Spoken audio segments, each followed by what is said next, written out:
Okay, so for the past year, I've been trying to beat Breath of the Wild Master Mode by simply going to random locations chosen by a random number generator until I beat the game.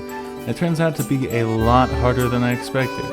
And not just because the enemies are much stronger and there's also more of them and they regenerate health, but also it just takes a long time. It's not like this game takes me a full fucking year to finish or something like that. Crazy. I can imagine. There are so many named locations in this game, and it was honestly something that I probably should have taken into account when actually planning this.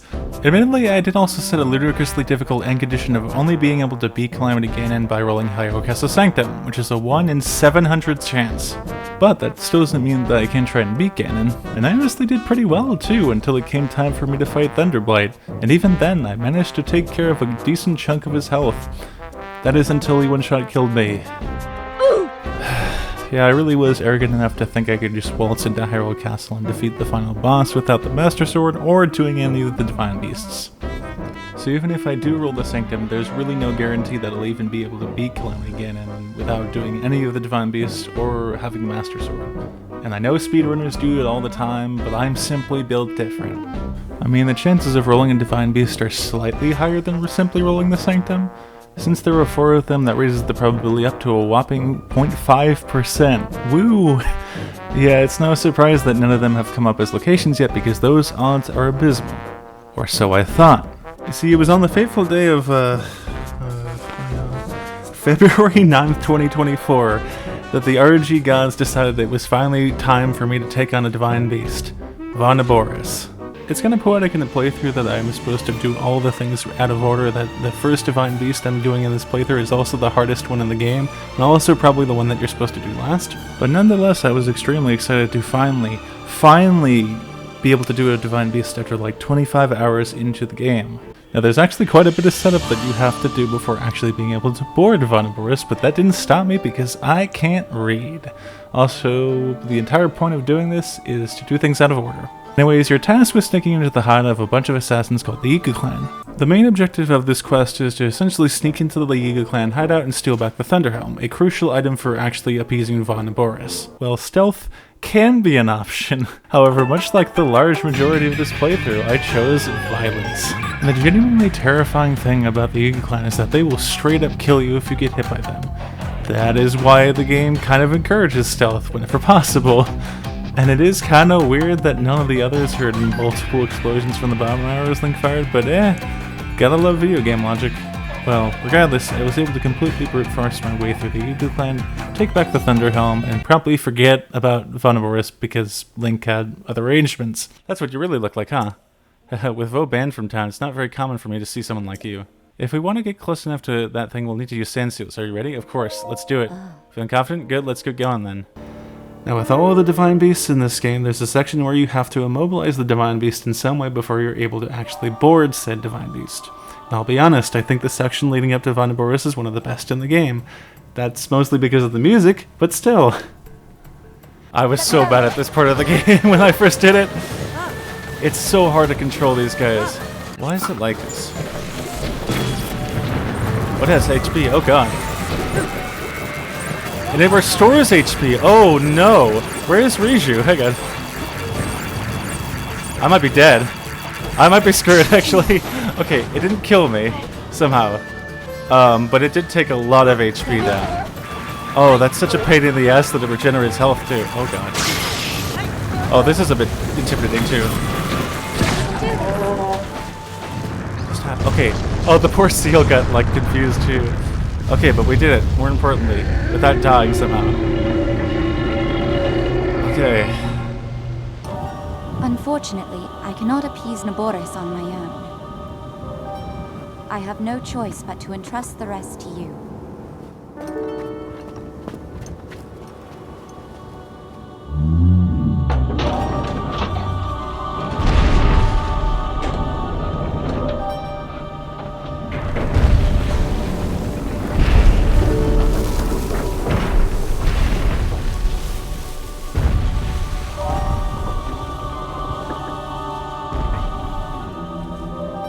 Don't let us down, Link.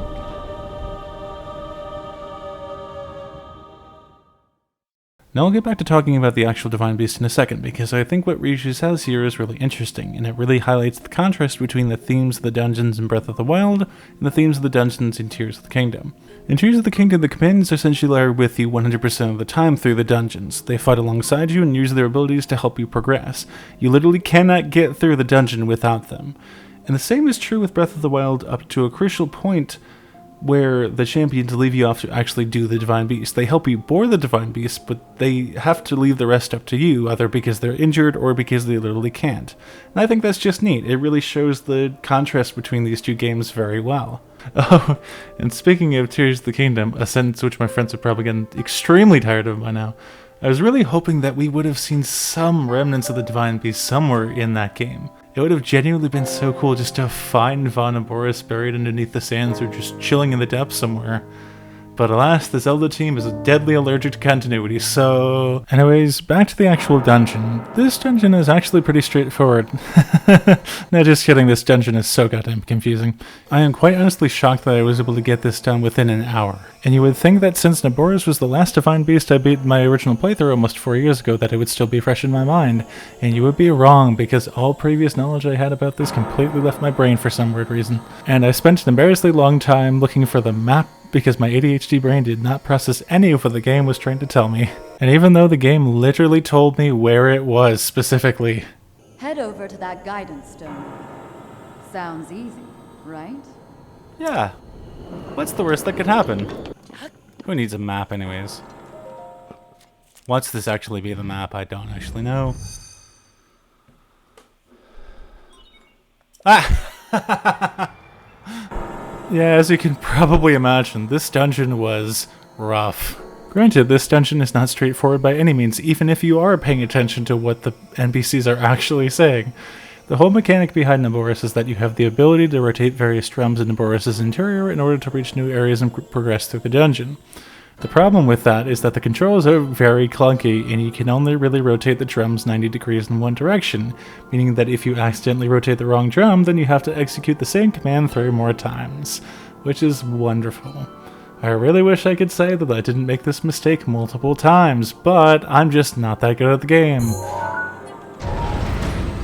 Shit, that was a mistake. Thank you very much. Nice. Well, I already have the best shield in the game, sorry about that. So that actually is an unfortunate bit of foreshadowing, which I'll get into in a moment. If I'm being completely honest, I think the real reason I genuinely don't remember how to do any of the puzzles in this dungeon is because I cheesed the ever-loving hell out of this when I originally played through the game. God, I miss Revali's Gale. Still trying to cheese my way through the dungeon as much as possible, even though I didn't have Revali's Gale. Because of course I did. Can I cheese my way through this? I think I very much can. You see, the cheesing never stops, even if I don't have the thing that I can really easily cheese. Let's go. Hopefully not get goobified. Oh god. It's fine, you win game, fine. Alright, do it the normal way. All jokes aside, once I got the hang of actually orienting myself through Von Naboris, it became pretty straightforward. All you gotta do is plunk your fancy iPhone onto each of the 5 terminals and then fight a boss. Pretty easy stuff. That was the last of the terminals. Now, you'll need to start up the main control unit. You're doing well, but overconfidence can be a deadly foe. What? Really? No. So with all of the terminals activated, it was time to come face to face with a familiar foe, Thunderblink Ganon.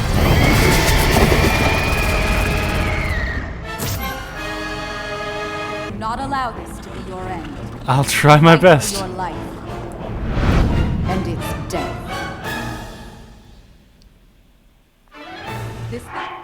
Sorry, in a second.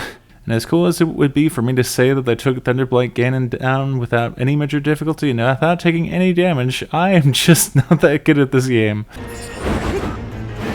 Link, why would you do that? Why would you do that? You okay? No, I'm not okay. Nice, second phase, okay. Okay, this is going a lot better than I originally did. Earlier in the run. Okay. Okay, that's not good. The shield, the fucking shield, god damn it. Asshole. I figured that would happen. It's still unfortunate, but like... Oh yeah, okay. I need to get the Hylian shield though. I really need that shield. That was surprisingly... I don't want to say painless, but it was surprisingly not as bad as I thought it would be. Certainly not as bad as I remember it. Thanks to your valor and skill, my soul is free, and Naboris is ours once again. Which means that finally, we can complete what we started years ago. We Gerudo have no tolerance for unfinished business.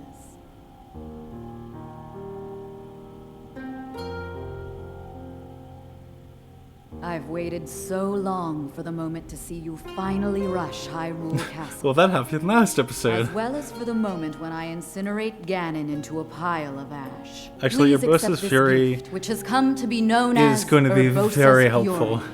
for like big swords It of will enemies, no doubt honestly. be of use to you.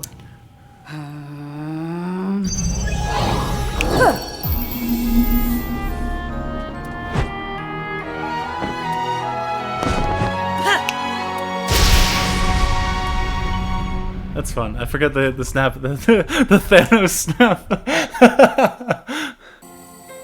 You take good care of the princess. Oh, and also, take good care of Hyrule. But you better take good fucking care of that princess, though. You know, you hear me? Otherwise, will personally hunt you as a ghost of myself. Even though I technically already kind of do that, anyways.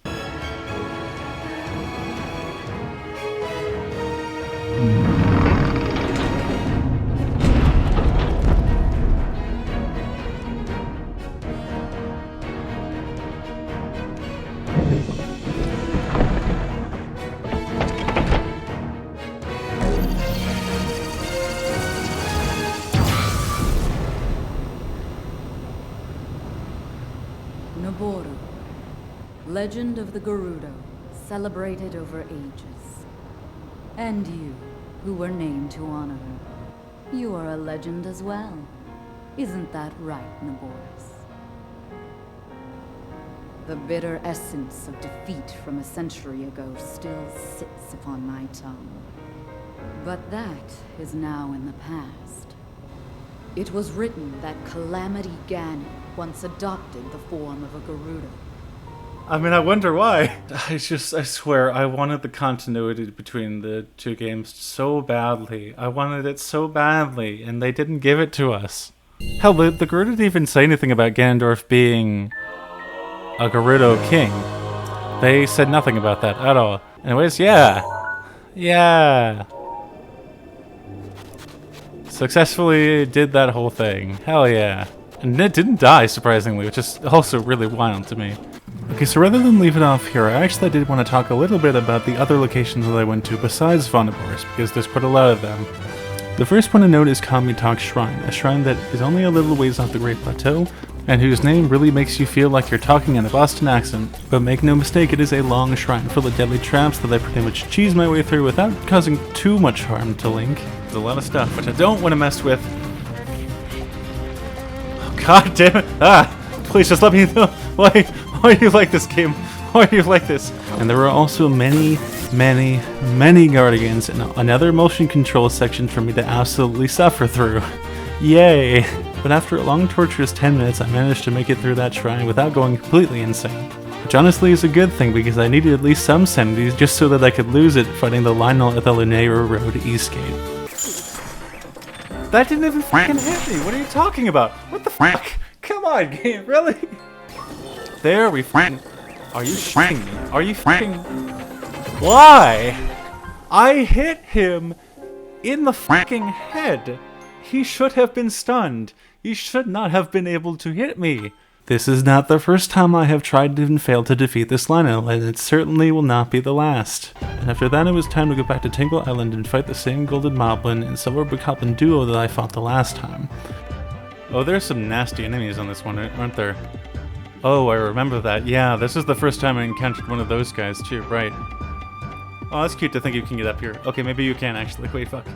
And if you think I'd fight fair against these guys, I will remind you that I only have 10 hearts, and they can pretty much just kill me in one hit. God, he has a flaming thing. Oh no. Oh God. He takes me down in one hit. It's great. I hate everything right now. Oh, come on. He's right there. Come on. He's gone now. You know what? That works out. That works out, actually. And so, after that, it was time to go back to absolutely one of my favorite areas of the game. No, that was not sarcasm. It's Gut Check Rock. I genuinely have no clue why this location makes me so mad, but this is literally the third time that RNG has chosen it, so like, can you really blame me?